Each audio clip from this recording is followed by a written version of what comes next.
Bien, hay un tema que es de tarifas aduanales, pero yo creo que podemos comenzar con los benditos anticipos, que hasta Malcún dijo que era un disparate. Vamos a hablar de las tarifas, pero vamos a hablar de los anticipos. Los anticipos no son tarifas aduanales, los anticipos son los anticipos de impuesto a la renta. Déjame ver si yo entiendo lo que era un... Los directores de aduana chequeaban cuál era tu conducta en los últimos años, y esa gente que siempre pagaba una suma, les pedían que avancen un poquito de beneficio. ¿Era eso? Eso fue al final de la era de Trujillo, cuando se descompuso el programa presupuestario, por razones que conocemos. Hubo desembarcos, hubo enfrentamientos y otras situaciones, y se inventaron esa modalidad. Porque el Estado necesitaba dinero, y entonces comenzaron a pedir los anticipos. Primero de hecho y luego de derecho. Se estableció por ley. No sé si en la misma época, sino después, pero no importa, fue ahí que arrancó el tema, el concepto. Naturalmente aquí se cobraban impuestos en esa época a 4 y 5 empresas, eran las que pagaban. Tanto que cuando Juan Bosch subió al poder, uno de sus ministros un día le dijo, estamos hablando de 27 de febrero fue que se juramentó. Había que buscar el dinero de ese mes. La caja estaba vacía.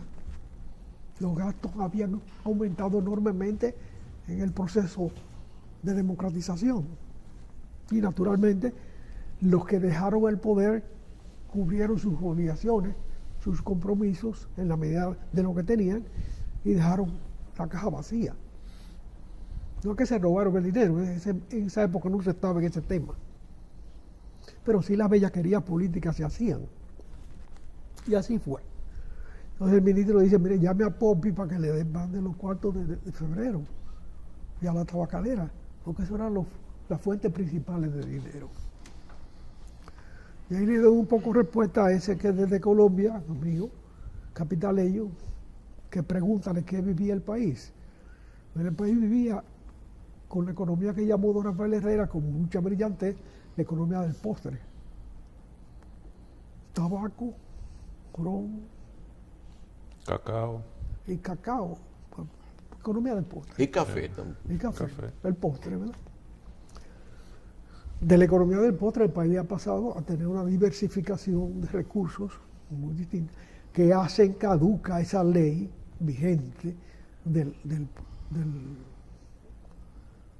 anticipo, porque eso fue para una circunstancia que se creó. Esa circunstancia pasó hace tiempo. Aquí hay entradas todos los días. Cada vez que tú compras en un supermercado, tú pagas una serie de impuestos sin darte cuenta. Que lo puedes deducir, y lo que deduce es una minoría. Además, el concepto del consumo ya implica que usted debe pagar impuestos, porque es un impuesto al consumo. Deducirlo es una manera de hacer fraude, pero no todo el mundo se comporta así. De manera que esa evolución hace que el concepto y la necesidad del anticipo se elimine. Pero naturalmente eliminar una práctica de tantos años es complicado para los ingresos del Estado, porque se presume que por anticipos entra tanto, y eso le da el flujo de dinero. Ahora el flujo ha crecido mucho, y viene por muchos recursos. Hasta el más infeliz del mundo está pagando impuestos en este país, a través del ITEVIS y del consumo. Es un impuesto al consumo.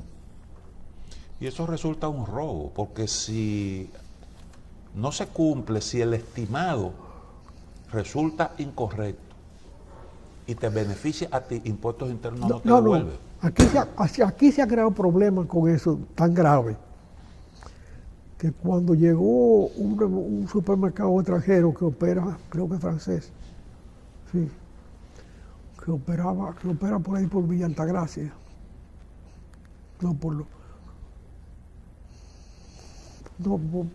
en la carretera Duarte, Carrefour, estuvieron a punto de irse porque le querían cobrar anticipo. O sea, el primer año de operaciones. Sí. ¿Qué Sin anticipo? haber ¿Cómo operado se nada. presume el pago? El pago Sí. se presume sobre en lo que pagaste el año anterior. Y estuvieron a punto de irse. Por suerte el gobierno se dio cuenta que eso era un desbarre y suspendió la operación. Pero la realidad es que es un anacronismo. La evolución de la economía dominicana hace que no sea necesario el anticipo. Yo recuerdo cuando se estaba debatiendo ese proyecto, estaba en el país Felipe González y él hizo una advertencia con respecto a ese asunto, que yo creo que se está cumpliendo. Él dijo, eso es un error, pero un error garrafal. No aprueben eso, porque tú no puedes... Cobrar Comen impuestos por sin- cosas no hechas. Exactamente, no tiene ningún sentido. Y eso es una medida que desincentiva la inversión. Eso es como cobrarle impuestos a los activos. A los A los activos. Eso es tan absurdo como eso. Porque ¿cómo es posible que a ti te cobren impuestos por la reinversión? Si tú reinviertes, amplía tu negocio, tienes que pagar impuestos sobre eso. Tú Lo sabes cual, que aquí había un impuesto rarísimo durante toda la era de Trujillo, y después creo que lo tuvo un tiempo. Yo no sé si José recuerda que se pagaba un impuesto por la patente, pero tú sabes de qué dependía, de la existencia que tú tuvieras en ese establecimiento. No del capital suscrito, no de lo que tú tuvieras en existencia en el Aunque lo debiera todo. ¿Tú te acuerdas? Sí, aunque lo deba, ¿verdad? Aunque lo debiera todo. Porque se monta muchos Y eso negocios se a parece base de un buen poco a lo que crédito. tú dices, si te están poniendo un impuesto a los activos, no a los beneficios. exactamente. O sea, la evolución del país, el crecimiento de la economía, la diversificación de recursos, permite abordar el tema de los anticipos. Y es bueno que se ponga el tema ahora porque vamos a la política electoral y hay que darle ideas a esos aspirantes, a ver quién se atreve a defender lo que es racional y no a inventar tonterías. Pero es como el problema de los chinos. Durante mucho se estuvo hablando de los chinos, de que venden muy barato, que es una competencia desleal. Ahora se estableció la verdad. El director de aduana dijo lo que pasaba. Sencillamente se llegó a un acuerdo de Estado con los chinos para que los furgones de ellos pagaran por furgón. Eso fue un acuerdo de Estado a Estado. Bueno, solamente así se puede explicar, porque es un Estado que beneficia a otro Estado. Es una decisión del Estado, la de la aduana. ¿En qué medida los chinos de allá y la embajada influyó en eso? Yo no sé. Pero el acuerdo existe, lo dijo el gobernador, lo dijo el director de aduana. Y eso choca con preceptos. Eso es un trato preferencial que viola el acuerdo de libre comercio que tiene República Dominicana. ¿No es así? Porque usted le está dando un tratamiento privilegiado a empresas de un determinado país. Sí, con la cual no se ha firmado ese acuerdo. Exactamente. Simplemente es un acuerdo de carácter aduanal con los comerciantes. Yo no creo que la embajada se haya metido en eso, que es muy poderosa la embajada china. Tiene mucho poder en el país. Es Mucha poderosa. influencia. Sí, claro. Porque ellos han tenido un éxito real y son una potencia importante. Ingeniero, pero aquí se habla mucho de no crear ciertas, por ejemplo, algo tan sencillo como las pensiones, o no crear como un sistema de subsidios sin que por ley se establezca una fuente de ingresos. Entonces, pero eso choca con un asunto tal como que hay ciertas consideraciones Eso es anacrónico totalmente. totalmente anacrónico. Por O eso sea, digo, lo que establece la institucionalidad establecida es que todos los ingresos van al Fondo General del Estado y se distribuyen a través del presupuesto nacional que debe ser conocido por el Congreso. sí. Eso es lo que establece. Eso de que el puesto especializado para ponerlo allí, como la pulpería. Claro. En la pulpería antigua, así se vivía mucho en la era de Trujillo. Sí, pero es que se legisla mucho para gastar, pero no para... Tenían una fundita para el dinero del ajo, el dinero del fósforo, el dinero del petit salé. Ajá. Que era la cosa que vendían Sí. Entonces se vendía petit salé y ponían el dinero para comprar petit salé. Fósforo, Pero- tenían otra pero- fundita. O sea, Sí. ¿Cómo se- la economía es otra cosa. ¿Qué anacronismo? Se legisla sobre cómo gastar, pero no sobre cómo recaudar. Eso es decir, el cómo recaudar. No. Cómo recaudar está establecido claramente. El arancel existe en la aduana y no debe violarse por resoluciones. Tan simple como eso. Hay que respaldar al director de aduana que ha puesto el dedo en la llaga. Dice, mira, hay este acuerdo. ¿Cuándo se estableció ese acuerdo? Probablemente no fue en este periodo. ¿Y en Porque qué consistía el privilegio? ¿Cómo es que funcionaba eso? O sea, ellos tienen, hasta ahora existe, según dijo el director de aduana, no cualquier persona, un acuerdo mediante el cual se paga por furgón. Como son tantos furgones, da mucho trabajo revisarlo. No, cada furgón paga $1 millón. Esa es la tarifa. Pero dicen algunos comerciantes que están vinculados, algunos que dicen que hay furgones de esos que depende de lo que llegue adentro. Pero que normalmente un furgón de ferretería paga 2, 3, 5, hasta $5 millones por su contenido, que es lo que dice la ley. Claro, da trabajo abrir 300 furgones en un día. Y ellos mueven hasta 300 furgones en un día, con una sola compañía que le hace la gestión. La gestión aduanal de los chinos es uno solo, para todos los chinos. Y ahí se puede pensar si hubo contrato de la embajada, porque solamente eso aglutina. Bueno, no, también hay Y eso explica entonces por qué en algunas tiendas chinas se vende más barato. Claro, ahí está la explicación. Si tú tienes un tratado, pero si tú tienes un trato privilegiado en la aduana de ese tipo, tú puedes vender más barato. Y quebrar al vecino también. El vecino puede crecer a la sombra de eso, porque tú le compras y vendes. En definitiva, el mayor negocio de la ferretería, ¿tú sabes cuál es? Nutrir a pequeñas ferreterías. Esos son los mayores compradores de ellos, en todos los niveles. Es más, las grandes empresas ferreteras son grandes distribuidores como tales. Y venden por distribución más de lo que venden directamente al público. No estamos en el tiempo que tú te graduabas ingeniero y la ferretería americana automáticamente te abría una línea de crédito de $20,000 para que tú trabajaras. Y los ingenieros de esa época cuidaban esa línea de crédito como la niña de sus ojos, porque eso les permitió evolucionar. Entonces ya eso no es así. Ya hay centenares de ferreterías que venden y dan crédito y tú haces tu negocio donde tú puedas. De manera que el tema lo trató un escritor muy brillante, hablando de ese tema y señalando las particularidades que tiene la relación con China en el mundo entero. Porque en definitiva, según dice él, es una dinastía, un poder dinástico, que la tradición histórica de China se refleja en la vida de hoy, como en todos los países. La tradición histórica siempre condiciona eso. Hay un anacronismo muy grande, el de la corona inglesa, por ejemplo. Se pasan los tiempos y caen las coronas, y caen los primos de ellos, y ellos siguen ahí, por encima de todo.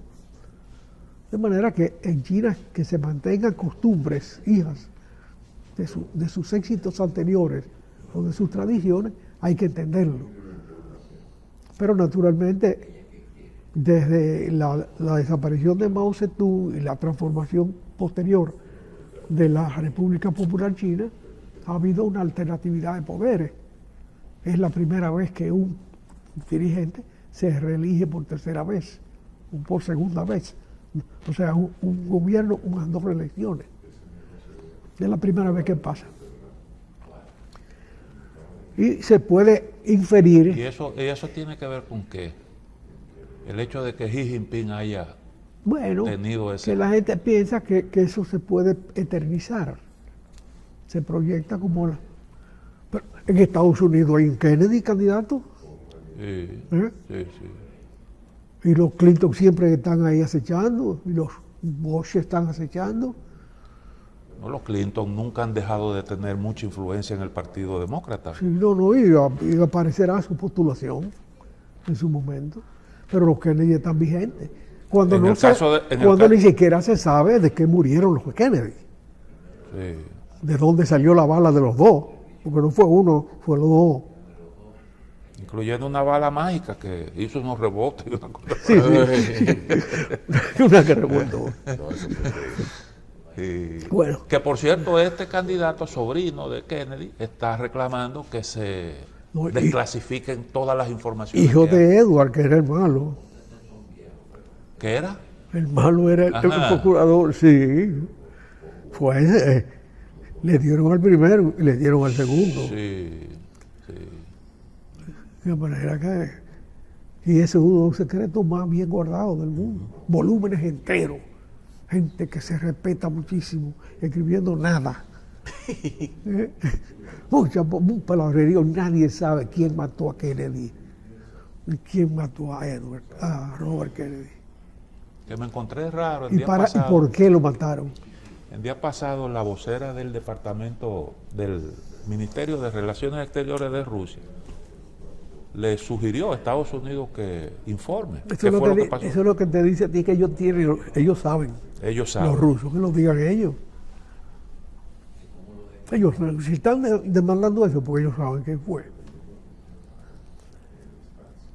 Porque eso no hay forma de esconderlo para siempre. Pero todavía se discute la explosión del barco en La Habana que permitió la guerra hispanoamericana. Sí. Donde se parió la independencia cubana y la toma de Puerto Rico. Que lo reventaron ahí en un puerto de La Habana. Exacto. Todavía eso está el tema de discusión. Se hizo una investigación no hace Ahora, mucho tiempo. La ecuación policial siempre vale. ¿A quién beneficia el crimen? Exacto. Simplemente hacer la operación aritmética de atrás para adelante.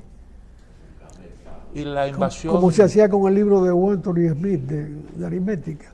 Y la buscaba la respuesta y tiraba para atrás. La guerra de Vietnam comenzó precisamente así, ese problema ahí entre Estados Unidos y Vietnam, con un asunto de una embarcación que supuestamente fue tiroteada por unos vietnamitas. Sí.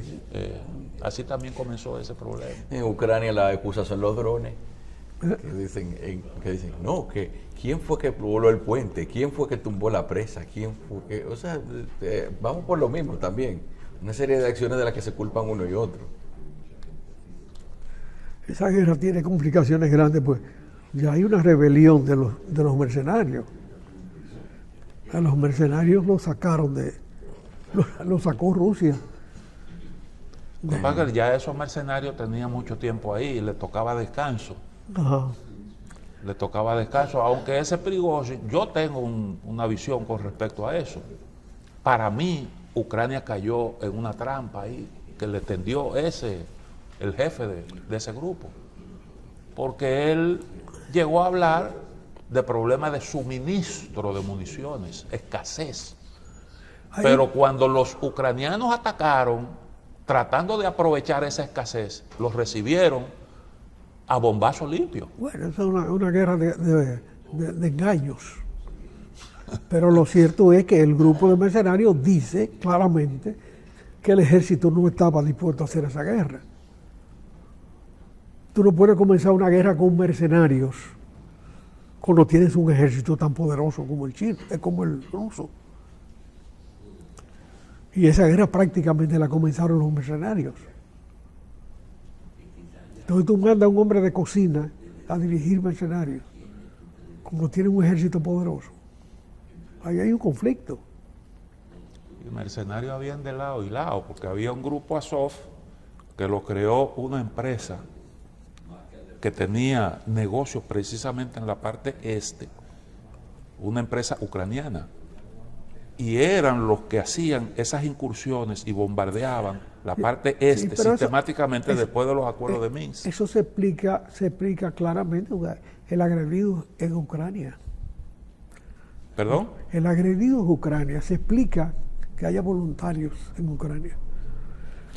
Pero No, en esa etapa- no se en explica esa- que haya voluntarios en el ejército Pero ruso. en esa etapa, ingenieros, recuerde que Ucrania llevaba a cabo bombardeos contra las autoproclamadas repúblicas de Lugansk y Donetsk, que estaban dentro del propio territorio ucraniano, pero habitadas mayoritariamente por gente de ascendencia rusa, ucranianos de ascendencia rusa, y llevaban a cabo unos bombardeos sistemáticos que fue lo que esgrimió Putin como justificación para el inicio de su denominada operación especial. Pero si estábamos hablando de las operaciones especiales de otros países. Sí. Esas operaciones Sí, especiales siempre buscan una justificación para arrancar. Es bueno, eso es Pero así. lo cierto es que desde el 91 para acá, en que se reconoció la independencia de Ucrania tal y como existía, a Ucrania la han mordido duro. La han mordido duro. Se entiende esta mezcla de razas en una consecuencia, como consecuencia de 100 años de una existencia común a nombre de una sola república. Los estados siempre tienen también sus aprensiones con respecto a los temas de seguridad, porque ahora que se está hablando de un problema ahí, de una base china de espionaje en La Habana, los estadounidenses han puesto el grito en el cielo. Porque simple y llanamente eso está ahí mismo, cerquita de su frontera, y ellos entienden que eso es una amenaza para su seguridad, y a lo mejor tienen razón. Pero cuando se trata de seguridad de otro estado, entonces las cosas se plantean de forma distinta. Es así. Ingeniero, el tema del hidrógeno, que vimos ahí unas actividades en España, y que parece como que ellos se han tomado en serio este asunto. Hecho concreto, mientras aquí ni siquiera se debate el tema. No se debate ni siquiera a nivel de la correspondencia interna que existe de computadora a computadora.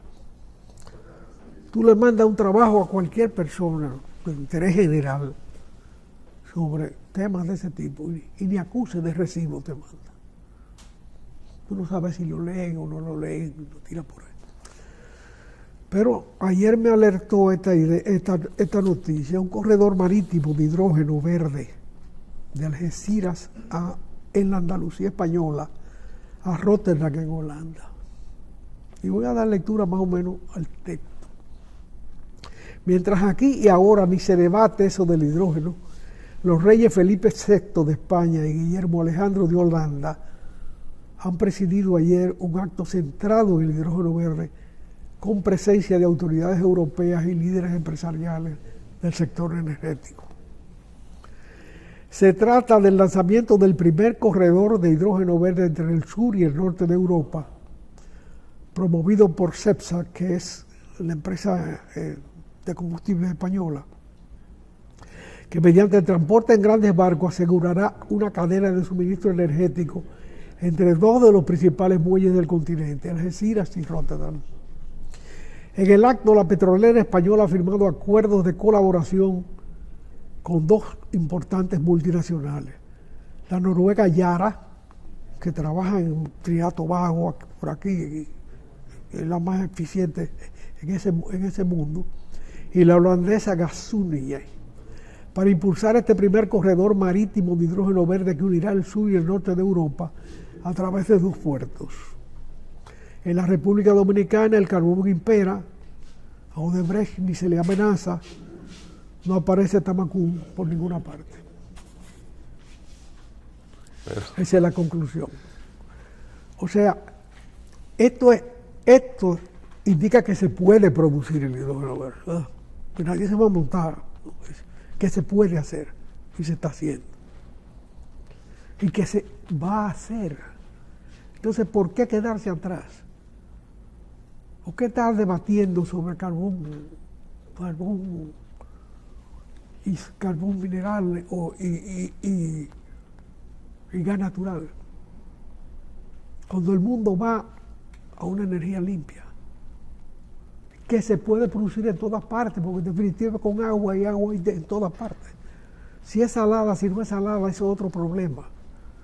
Hoy hay que reconocerlo todavía, esa energía es más cara que cualquier otra. ¿Por qué?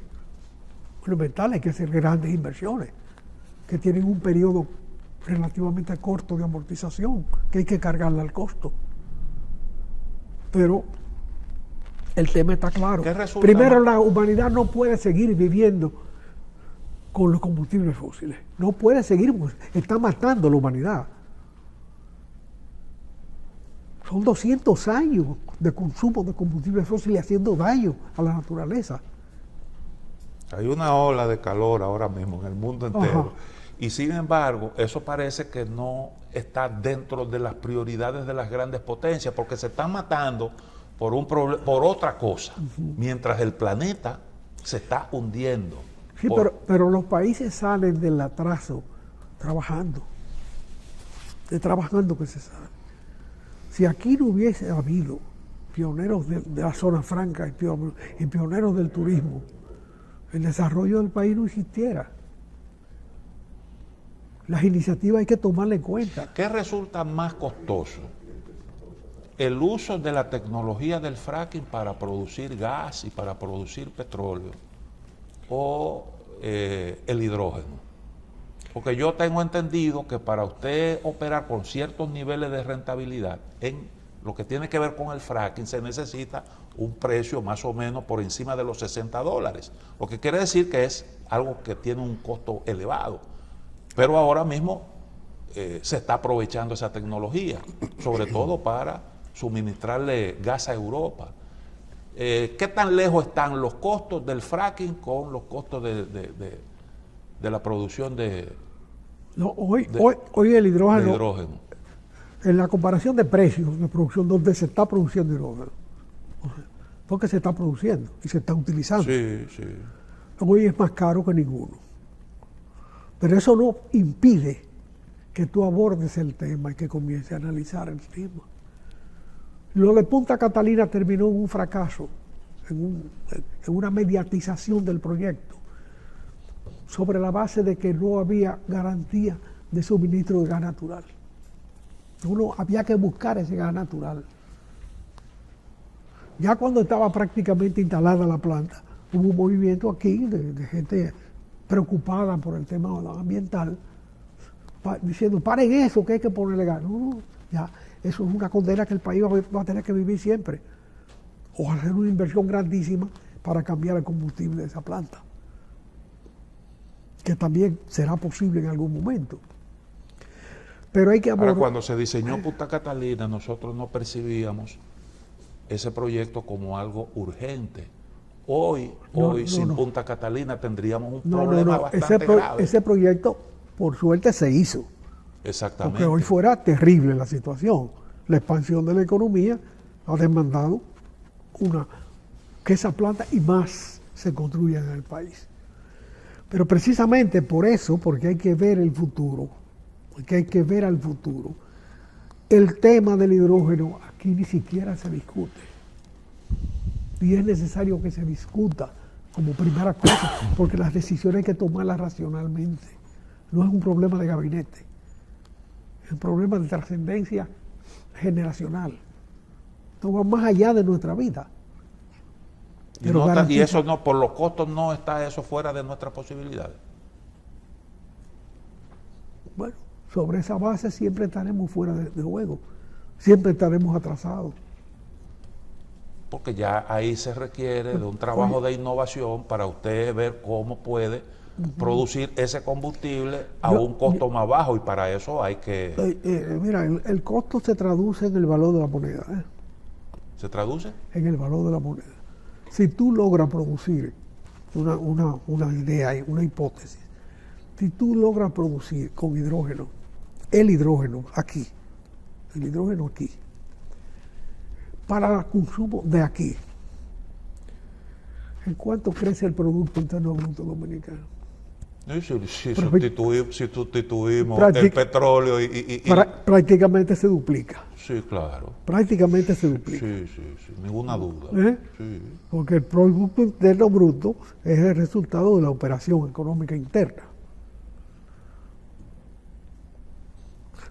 Tú creas una situación totalmente nueva del país. Es como si tú prescindes del turismo, ¿cuál es la situación del país?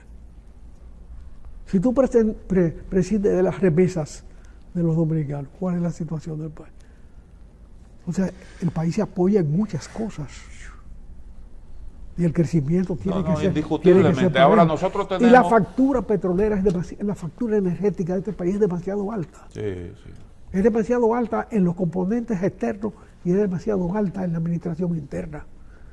Eso de las 3C perdiendo dinero crónicamente es un disparate solemne, sencillamente inaceptable, al cual hay que buscarle solución. Sí.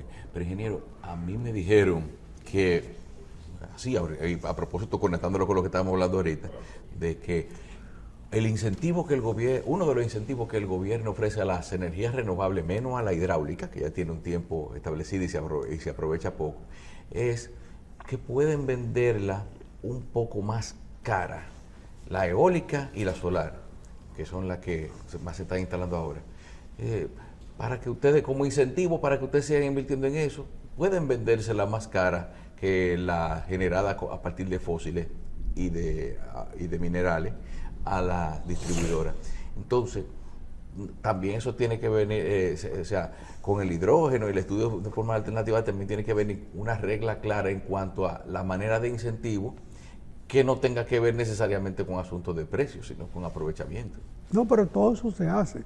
Esos contratos que se están estableciendo con las renovables son muy, muy ventajosos. Si no, tú no vieras tanta impresión. O sea, tan sencillo como eso. El que se Ahí está instalando muchas renovables porque la pueden vender más cara que la otra. Contrato seguro, garantizada potencia. También. Sí. Sí. Y es bien que lo hagan así. Porque están generando energía que no tiene costos adicionales. Ese es un valor oculto. Sí. El costo adicional de la importación. Porque no es verdad que las paridades son ciertas. Las paridades van en ajuste permanente.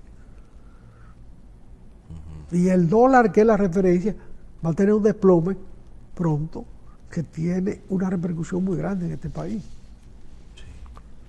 Porque ahora vamos a ver que traduce en chino la cosa y en rublo Sí. y todo lo que vende. Va a haber que hacer negocio con mucha moneda. Y eso está muy próximo.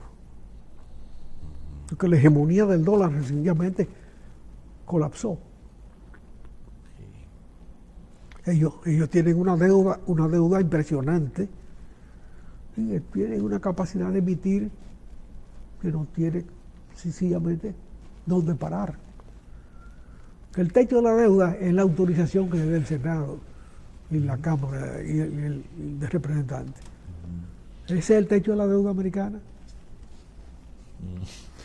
Hoy en día, ingeniero, Ponerse de acuerdo entre los dos partidos. O sea, yo te apruebo y tú me apruebas, y tú vas a poner a fulano allí y resolvemos. Ese es el techo de la deuda. ¿Y el techo de la deuda nuestra cuál es? No es un acuerdo del Congreso.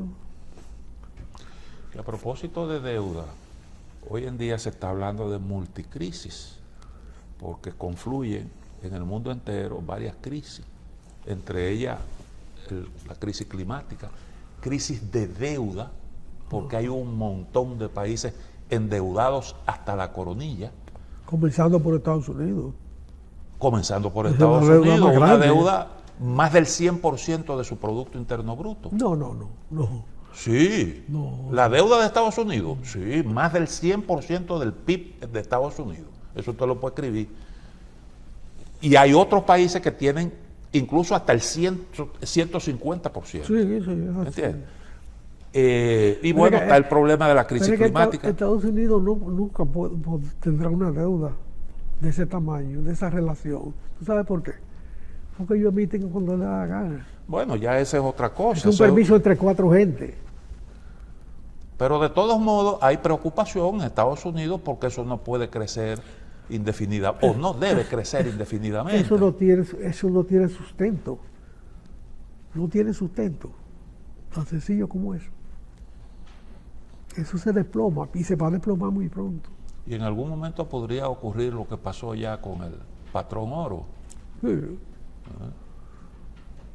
Pero mira cómo... Ahora, lo que le quería decir es que hay crisis que confluyen al mismo tiempo, que están presentes, entre ellas el tema este de las migraciones, que parece como que eso está ahora mismo fuera de control. Usted lo ve, esos flujos hacia Estados Unidos por distintas vías, pero sobre todo por la frontera sur, que ahora luce un poquito más controlado, y el tema del Mediterráneo, de la gente que van de distintas zonas, de Oriente Medio, del norte de África, y eso es lo hacia que, Europa. Esos son los dos flujos que repercuten aquí. Pero lo de África Central, eso no suena. ¿Y qué habrá en esos mundos ocultos de Asia? ¿Qué habrá de la India hacia Europa? No, eso no sale en la prensa. Pero ayer salieron, coincidencialmente, ya que tú pones el tema, en Estados Unidos hay dos problemas de herencia en este momento. Digo, en Estados Unidos, en el mundo que conocemos. El señor Berlusconi muere y lo entierran como un César. Es una fortuna grandísima ahí. Una fortuna grandísima. Y discute la prensa quién es el heredero de esa fortuna, cómo van a distribuir esa fortuna. Vaya preocupación. Pero hay otro señor llamado, ¿cómo se llama?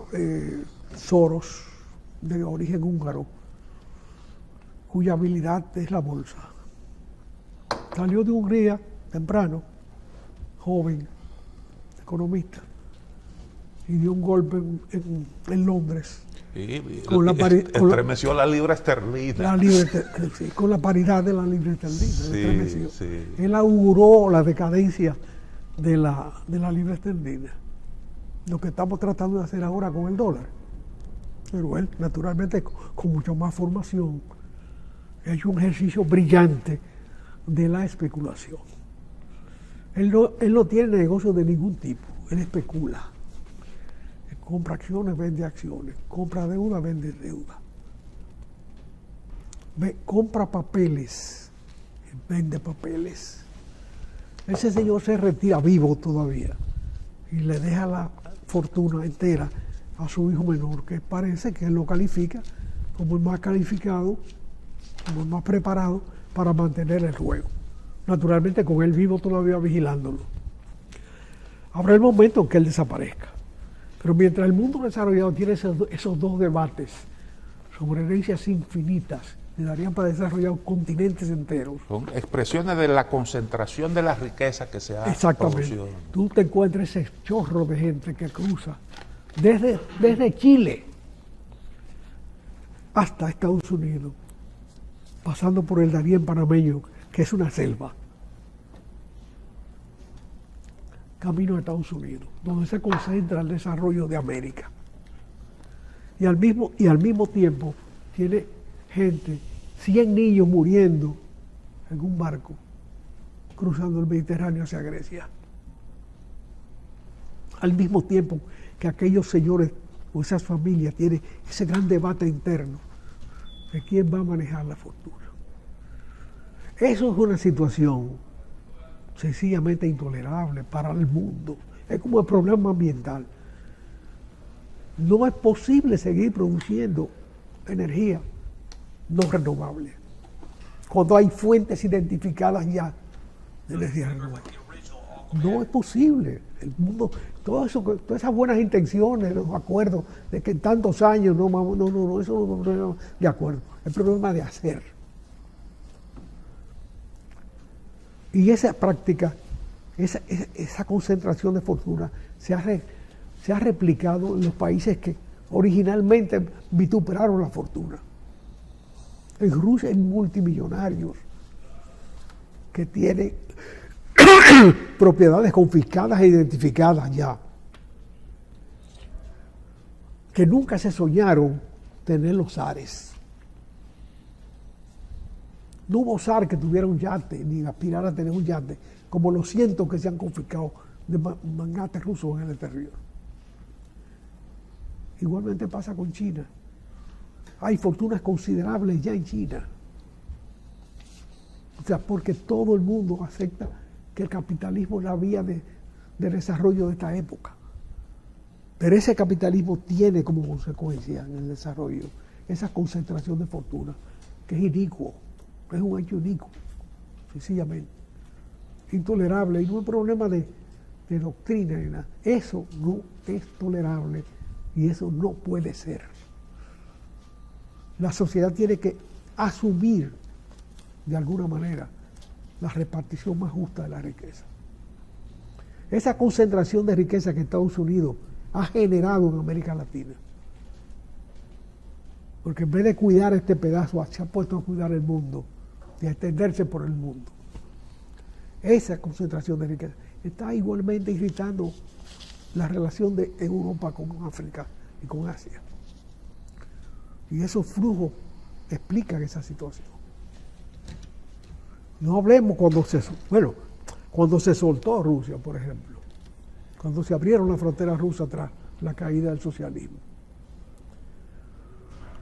Los rusos eran insignificantes como emigrantes a los Estados Unidos. Hoy la primera colonia extranjera de Nueva York es la nuestra. O sea, la segunda, ¿cuál es? La rusa. Nos alcanzaron 2 años. De manera que ese torbellino de movilidad social no se puede interrumpir, hay que acogerlo. Estados Unidos necesita mano de obra hoy, porque su desempleo está en 3,5, 3.5. Eso genera inflación, y una inflación en Estados Unidos es una inflación en el mundo entero que depende de ello. Si la memoria no me falla, en 1862 fue cuando en Estados Unidos se produjo una sentencia de la Suprema Corte de Justicia, se emitió, mediante la cual se interpretó esa enmienda 14ª y se determinó que todos los nacidos en el territorio de Estados Unidos eran estadounidenses. Y se adoptó el ius soli sin ningún tipo de restricción. Y eso se produjo a propósito del caso de un chino que retornaba, había nacido en Estados Unidos y retornaba de una visita que hizo a China. Había una ley que era la ley que prohibía la emigración o la inmigración de chinos al territorio de Estados Unidos. Ese caso llegó a la Suprema Corte de Justicia y fue cuando la Suprema emitió esa sentencia. Yo traigo a colación esto porque hoy en día usted ve, China, por ejemplo, logró sacar 850 millones de seres humanos de la pobreza. Ahora, yo me pregunto, ¿qué hubiera ocurrido con una China con 1.400 millones de seres humanos en una situación de pobreza extrema? ¿Cómo tuvieran los flujos migratorios? Porque en aquel entonces esa ley que aprobaron en Estados Unidos era precisamente porque los chinos llegaban en masa al territorio estadounidense. Y el mismo caso de la India que usted menciona, que hoy en día tiene todavía una gran concentración de pobreza, pero hay un crecimiento, un dinamismo económico que hace pensar como que ese es un problema que va a mejorar con el paso del tiempo. Ahora, Estados Unidos es un país que se ha beneficiado mucho de las emigraciones, es un país construido por emigrantes. Exactamente. Uno lee los libros de polacos criados en Estados Unidos, por ejemplo, que sienten a la Polonia que visitan hoy de sus abuelos y bisabuelos, nacieron en Estados Unidos. Uno lee la distancia en el desarrollo entre esos dos países. Son seres distintos. Polonia, que fue un reino con una historia realmente notable, impresa en la historia humana, fue una pobre nación destruida, disminuida geográficamente por las reparticiones del postsovietismo y prácticamente sin importancia política. De manera que lo que fue antes un referente mundial, hoy es una pobre nación. No puede seguir concentrándose la riqueza en pocas manos. No puede seguir concentrándose la riqueza en pocos pueblos. Sino, los flujos serán hacia donde se concentra la riqueza.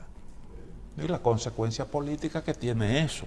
Porque el que tiene todo ese dinero tiene mucho poder político. Todo el poder político. Y entonces las elecciones por ese camino se han ido convirtiendo en una mera formalidad. Porque en definitiva quienes imponen la línea a seguir son esos mega ricos. Y por eso que usted ve que hay tanto desorden, incluyendo los propios Estados Unidos, en donde ya no hay forma de usted, sus expectativas de alguna manera, como ocurría antes. Bueno, los demócratas parece que no están dando pie con bola, vamos a optar por los republicanos para ver cómo se produce aquí alguna rectificación. Y entonces había una especie de equilibrio. Pero hoy en día todos los partidos políticos del sistema obedecen a la misma línea. Y eso está generando a nivel mundial. Se dan codazos en la misma línea. Sí, pero malos codazos. Porque la discusión no es como ocurría antes, alrededor de temas puntuales y de situaciones que la gente quería que se superaran. Y bueno, producto del empuje de la gente de abajo que quería cambio, los partidos políticos de alguna manera respondían. Pero ese juego ya definitivamente... mire lo que está pasando con Donald Trump. Bueno, aquí vamos a hablar un poquito más adelante de ese tema. Pero el tema está reservado por ahí. Pero en definitiva ese es un gran tema, el tema de la concentración de la riqueza. Ingeniero, hay un temita que a mí me parece que es interesante y es lo que ocurre hoy con las altas temperaturas. Usted que maneja el tema energético, se dice que eso tiene que ver con el problema que tenemos hoy en día. No, claro, es un tema de recomposición ambiental. O sea, hasta el centro de la Tierra ha variado su sentido. Entonces estamos en una transformación radical, en un momento radical, de transformación de la naturaleza misma de la Tierra. Eso es así. Por eso ese problema no es solamente económico de la energía, es un problema de desarrollo de la vida misma, de la humanidad. Pero si tú no ajustas la economía y no ajustas ese desequilibrio en el desarrollo, sencillamente vamos al fracaso total. ¿Cómo es posible que un país que tiene, como decía antes, déficit de personal para trabajar, impida la inmigración? La gente que va para allá va a trabajar.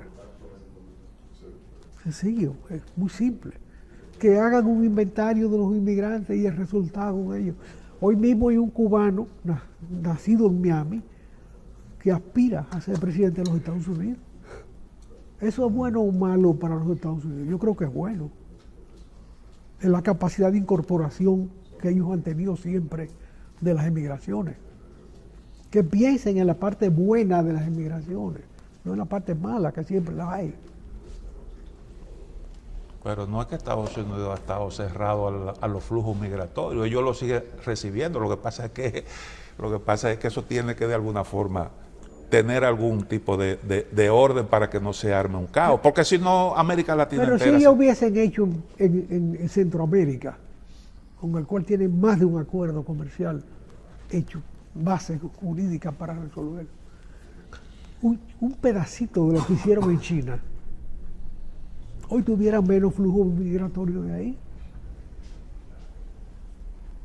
Ahora se le están metiendo los chinos en México, instalándose en México esplendorosamente. Es más, hasta Monse, que está trasladando la fábrica de Tesla norteamericana, la está trasladando a México.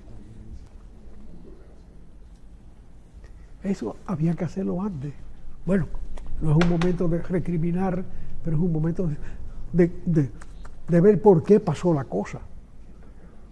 ese flujo migratorio no se va a detener mientras América Latina tenga un desarrollo desigual tan caracterizado como el que existe hoy con Estados Unidos. No, claro. Sí, no se va a resolver.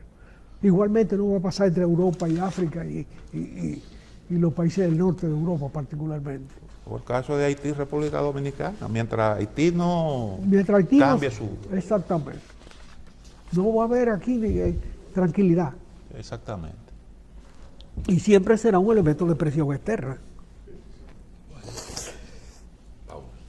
Vamos a hacer una pausa, volvemos en unos instantes. Gracias, ingeniero, por estar con nosotros y le esperamos el próximo viernes. Yo tengo ñapa hoy.